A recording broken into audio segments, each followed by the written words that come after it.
लेवलिन Joshi astro channel में आपका स्वागत करता हूं मित्रों। और आज तक अपने जो कल बात की थी वो द्वितीयाधिपति की बात की थी कि वो किन किन भाव में जाता है। आज अपन बात करें Lord of third house. Lord of third house यानी तृतीयाधिपति अगर अलग अलग कुंडली के भाव में जाएगा तो रिजल्ट किस प्रकार के देगा।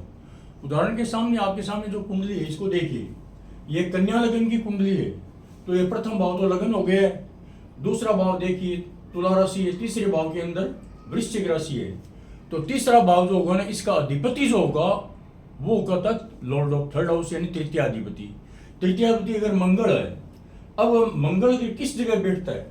अगर ये कुंडली अगर मान लो यहाँ पर 3 नंबर की राशि होती तो 3, 4, 5 तो तृतीयाधिपति सिंह राशि का होता यानी सूर्य होता। अगर ये कुंडली अगर मान लो 4 नंबर की राशि 4, 5 है तो तृतीयाधिपति कौन होता, कन्या राशि का अधिपति होता यानी बुध होता। अलग अलग भावों के हिसाब से चलता है, लगन के हिसाब से चलता है, ठीक है ना। अब मान लीजिए अब ये तृतीयाधिपति अगर लगन में ही बैठ जाता है ना पहले भाव में, व्यक्ति मेहनती होगा। कुंडली का जो थर्ड जो हाउस है वो किस बात का है, व्यक्ति के पराक्रम का भी होता है वो, और व्यक्ति की इन्वेस्टिगेशन टेंडेंसी जो होती है उसका भी होता है।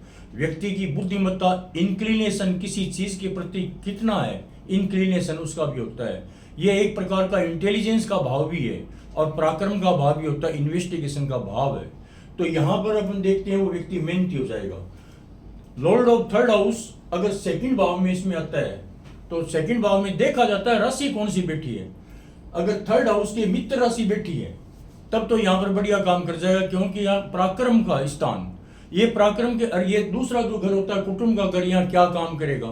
तो यहाँ वो व्यक्ति क्या होगा, एक जुगाड़ू प्रवृत्ति जिसकी होती है ना, जो रिसोर्सफुलनेस होगा। लेकिन यहाँ पराक्रम क्या दिखाएगा, कुटुंब में क्या पराक्रम दिखाना है। व्यक्ति निश्चित रूप से इंटेलिजेंट होगा।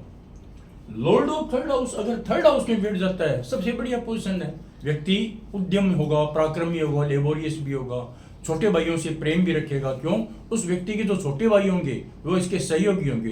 कुंडली का तीसरा भाव सहायता का भाव होता है, और छोटे भाई जो होते हैं उनका भाव भी होता है, छोटे बहनों का भाव भी होता है। अगर थर्ड हाउस के अंदर अगर शुक्र है, चंद्रमा ये बैठ जाते हैं तो व्यक्ति के ऐसा देखा गया है कि जो सिस्टर होती है वे ज्यादा हो सकती है। ये तृतीयाधिपति चतुर्थ भाव में जाता है तो व्यक्ति इंटेलिजेंट हो जाएगा, क्योंकि चतुर्थ भाव जो है विद्या का भी होता है। तो विद्या का इंक्लिनेशन का मेल है, चतुर्थ भाव माता का घर भी होता है। और तृतीयाधिपति अगर पंचम भाव में जाएगा तो निश्चित रूप से व्यक्ति बुद्धिमान हो जाएगा, और संतान जो होगी व्यक्ति की वो भी बुद्धिमान होगी, और संतान की सहायता से वो धन भी कमाएगा। क्यों कि 5वें जो घर है कुंडली का, वहां से ये तृतीयाधिपति या जो थर्ड हाउस है ये 11वां पड़ता है। तो व्यक्ति की जो संतान है वो मेहनती होगी। यहाँ पर अपन एनालाइज करें तो ये लाभ का घर होता है। संतान के लिए कौन सा घर हुआ, लाभ का घर हुआ। इसी प्रकार से तृतीयाधिपति अगर छठे घर में जाता है तो छठा घर क्या है, व्यक्ति का मेहनत का और शत्रु का भी होता है, मामा पक्ष भी होता है, ननियाल पक्ष भी होता है। तृतीयाधिपति यहाँ बढ़िया काम करेगा, व्यक्ति मेहनती होगा। अगर पाप ग्रह है तो व्यक्ति किसी से डरेगा भी नहीं, शत्रुओं का मुकाबला भी करेगा। और तृतीयाधिपति अगर बृहस्पति है, शुक्र है, बुध है, तब भी यहाँ वो व्यक्ति धन देने में सहायक होता है। क्योंकि यहाँ पर एक नियम लागू हो जाता है कि तृतीयाधिपति लॉर्ड ऑफ थर्ड हाउस तीसरे में, छठे में, 10वें में और 11वें में, ये जो कुंडली के उपचय भाव होते हैं, यहाँ पर वो व्यक्ति जो तृतीयाधिपति होगा वो मेहनत करेगा। तो इन भावों के अंदर व्यक्ति की मेहनत जो होगी वो दिखाई देगी, और व्यक्ति जो है वो पराक्रमी भी हो जाता है। यहाँ तृतीयाधिपति अच्छी तरह से जो है डेवलप होता है। तृतीयाधिपति अगर 7th हाउस में व्यक्ति के स्पाउस के घर में, लाइफ पार्टनर के घर में होता है तो नो डाउट व्यक्ति की जो लाइफ पार्टनर होगी उसकी सहायता से व्यक्ति धन भी कमा सकता है। व्यक्ति की लाइफ पार्टनर होगी वो सहयोगी हो सकती है। तृतीयाधिपति अगर 8th हाउस में जाता है तो 8th हाउस जो है ना, यहाँ पर आकर के क्या होता है, व्यक्ति मेहनती हो जाएगा, और सिर्फ वो उसकी टेंडेंसी होगी वो रिसर्च की टेंडेंसी हो जाती है।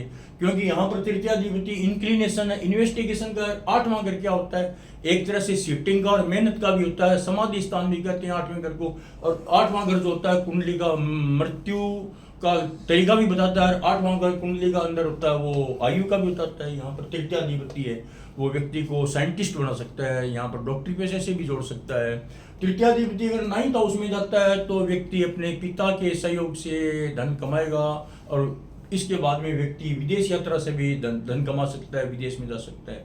लेकिन यहाँ पर देखा गया है कि तृतीयाधिपति अगर जाता है 9th हाउस में तो व्यक्ति का जो पिता होगा मेहनती इंसान होगा। तृतीयाधिपति 10th हाउस में जाता है तो व्यक्ति, मैंने आपको पहले बता दिया कि 10th हाउस में व्यक्ति जाएगा। तृतीयाधिपति अगर 10th हाउस में जाएगा तो व्यक्ति निश्चित रूप से मेहनती इंसान होगा और अच्छा धन भी कमाएगा और पराक्रम भी दिखाएगा। और 11th हाउस में जाएगा व्यक्ति इंटेलिजेंट हो जाएगा, क्योंकि 11th हाउस जो है ना, यहाँ से क्या है, 3rd हाउस से 9th नंबर में पड़ता है। तो 3rd हाउस से 9th नंबर में पड़ने के कारण से क्या है, व्यक्ति का जो भाग्योदय भी होगा। और 9th हाउस यानी जो व्यक्ति की इंटेलिजेंस होगी, उस इंटेलिजेंस का यहाँ पर क्या हो जाएगा, यहाँ पर डेवलपमेंट हो जाएगा। तो व्यक्ति अगर न भी पढ़ा हुआ होगा तो भी इंटेलिजेंट हो जाता है और व्यक्ति धन भी कमाएगा और बड़े भाइयों का सहयोग भी उसको मिल सकता है। बशर्ते कि 3rd हाउस जो है उसका जो लॉर्ड है वो अगर बुध है, बृहस्पति है, शुक्र है तब तो। लेकिन अगर 3rd हाउस का लॉर्ड अगर मंगल है या सूर्य है या और है तो यहाँ पर व्यक्ति के जो भाई होंगे वो थोड़ी तकलीफ में भी हो सकते हैं। लेकिन अगर वो अपनी राशि में बैठ जाता है तब नो डाउट निश्चित रूप से बढ़िया काम करेगा।